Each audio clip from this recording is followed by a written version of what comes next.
પણ માતાજીના મંદિરે સમાધાન થઈ ગયું હોય ફોનબાઈ માના મંદિરમાં, અને ત્યાર પછી બોલે આથી બીજા મોટા ખદડા હોય ક્યાં, આથી બીજા મોટા ખહુરિયા હોય ક્યાં?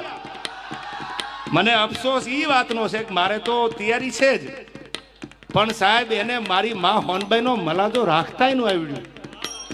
ખાલી માની શરમ તો ભરી હોત, અને હું તો માના મંદિરમાં ઊભો તો ને એટલે માફી માંગી હતી. બાકી હવે વહી આવો. અને હવે તમને કહેતો જાઉં છું, આ પહેલા ડાયરામાં સિલેક્ટેડ ડાયરામાં દાંત કાઢતા કાઢતા કહેતો જાઉં છું, સાંભળો, આવેશમાં આવી નથી બોલતો. હવે માફી માંગુ તો હું ડાયરા મૂકી દઈશ.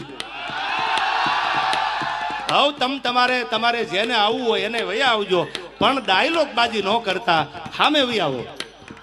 મોરો મારી દો તો માનું મરદના દીકરા છો. મારી માફી માંગ્યા પછી માને મારી માફી, બીજી સમાધાન વાળી વાત મને અત્યારે યાદ આવે છે. સમાધાન ભાઈ હું સમાધાન કરવા આવ્યો હતો. આપ શ્રી આપના 50 જણાને દોડાવ્યા હતા કે બ્રિજરાજદાન ભાઈ યાર જલ્દી સમાધાન કરાવી દો, નકર આમ થઈ જશે ને તેમ થઈ જશે.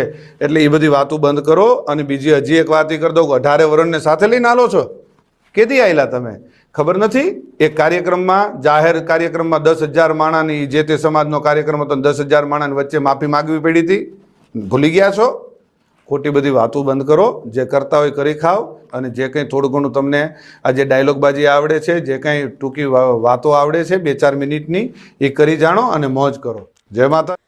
નમસ્કાર મિત્રો, ગુડ ગુજરાત યુટ્યુબ ચેનલમાં તમારું હાર્દિક સ્વાગત છે. તો મિત્રો, હાલ તમે જે આગળના વિડીયો જોયા તે તમે જોઈ શકો છો કે હાલ સ્ટેજ પ્રોગ્રામ કરતા એવા મોટા મોટા કલાકારો દેવાયત ખવડ અને બ્રિજરાજદાન ગઢવી વચ્ચે જે બહુ મોટો વિવાદ ચાલી રહ્યો છે. મિત્રો, આ વિવાદનો વિડીયો તમે જોયા, અને વિડીયો જોતાની સાથે જ તમને ખબર પડી ગઈ કે આ બહુ ખતરનાક લેવલનો વિવાદ વધી રહ્યો છે. તો મિત્રો, હાલ આ વિવાદ અથવા કોઈ પણ પ્રકારના નવા વિડીયો આવી જશે અમારી યુટ્યુબ ચેનલની અંદર. તો વિડીયોને લાઇક અને ચેનલને સબસ્ક્રાઈબ જલ્દીથી કરી નાખો. અને મિત્રો, હાલ તમે કોની બાજુ છો, દેવાયત ખવડ કે બ્રિજરાજદાન ગઢવી, તેની કોમેન્ટ પણ નીચે કરી નાખજો. થેન્ક